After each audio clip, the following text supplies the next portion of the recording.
Где-то далеко в светлом царстве жила-была прекрасная принцесса.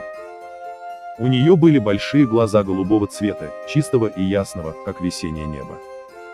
Взгляд их светился добротой и искренностью.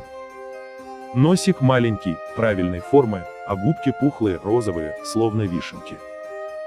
Личико принцессы имело овальную форму, кожа на нем была гладкая и светлая. Вьющиеся локоны цвета золота мягкой волной обрамляли ее лицо, спускаясь на плечи.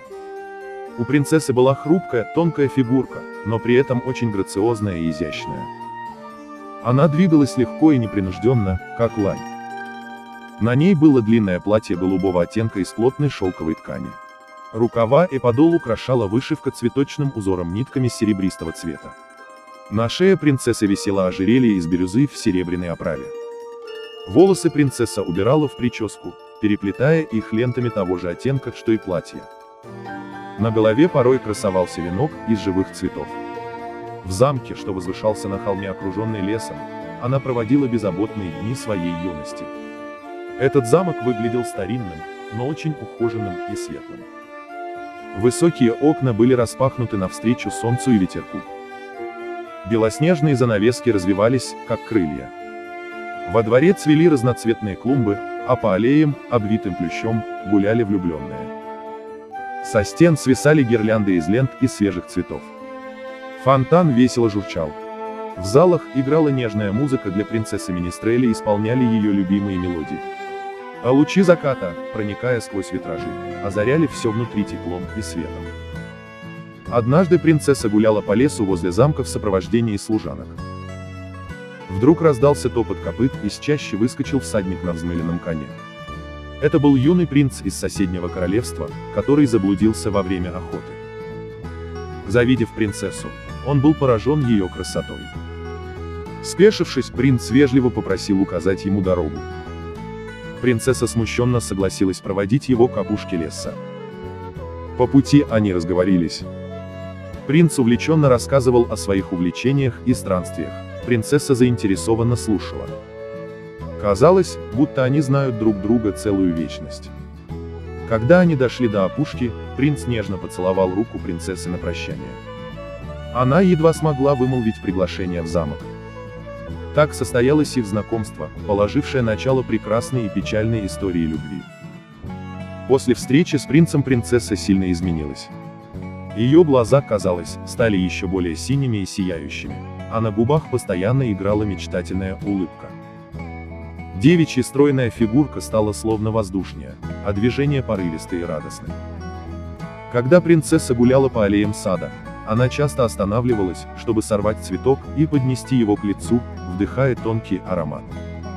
Ее мысли были далеко там, где сейчас ее возлюбленный. Порой принцесса тихонько напевала нежные романсы.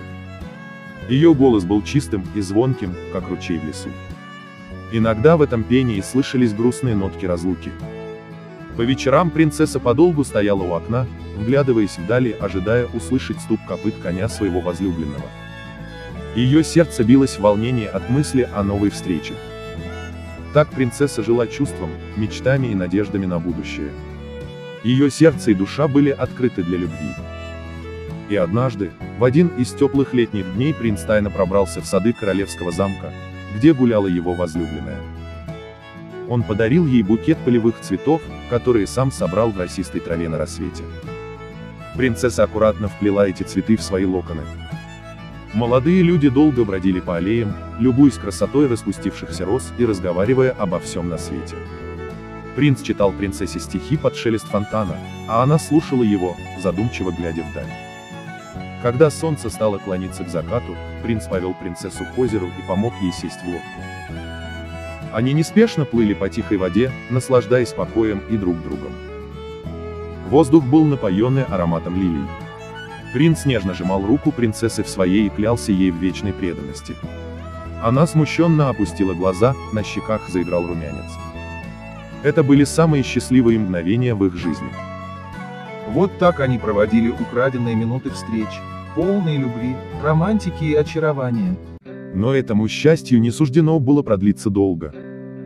Королевство, в котором жил принц, это было обширное и могущественное государство, раскинувшееся на живописных землях, омываемых Синим морем. Столица представляла собой большой приморский город с красивыми зданиями из белого камня. На холме возвышался королевский дворец с множеством башен и шпилей. Главные городские ворота и стены были украшены изображениями драконов, символов королевской власти. За городом простирались виноградники и золотые нивы. Дороги серпантином извивались между зелеными холмами. Белые домики деревень выглядывали из рощ оливковых деревьев. Вокруг королевства часто можно было увидеть всадников в сверкающих доспехах рыцарей, охраняющих пределы своих земель. Правил этим королевством отец принца. Король был высоким и широкоплечим мужчиной с суровым взглядом черных глаз. Его лицо с залысинами и седой бородой выражало суровость и властность. Он всегда ходил в роскошных мантиях из парчи и меха, украшенных короной и перстнями с драгоценными камнями. Королева, мать принца, обладала холодной, отталкивающей красотой. У нее были длинные темные волосы, зачесанные под высокую прическу, которая подчеркивала бледность ее кожи. Платья королевы отличались строгостью фасонов и темной цветовой гаммой. Взгляд ее зеленых глаз был отстраненным и высокомерным. И король, и королева держались надменно, свысока глядя на подданных. Они были олицетворением злобы и безразличия к чужим чувствам. Королевства, в которых жили принц и принцесса, на протяжении многих лет враждовали между собой. Их правители вели ожесточенную борьбу за территории, ресурсы и власть в регионе. Неоднократно вспыхивали кровопролитные войны. Хоть в данный момент шло перемирие, но ненависть и недоверие между королевствами сохранялись. Поэтому, узнав о любви сына к принцессе враждебной страны, король и королева пришли в ярость. Для них это было немыслимо и опасно. Такой союз мог ослабить их королевство.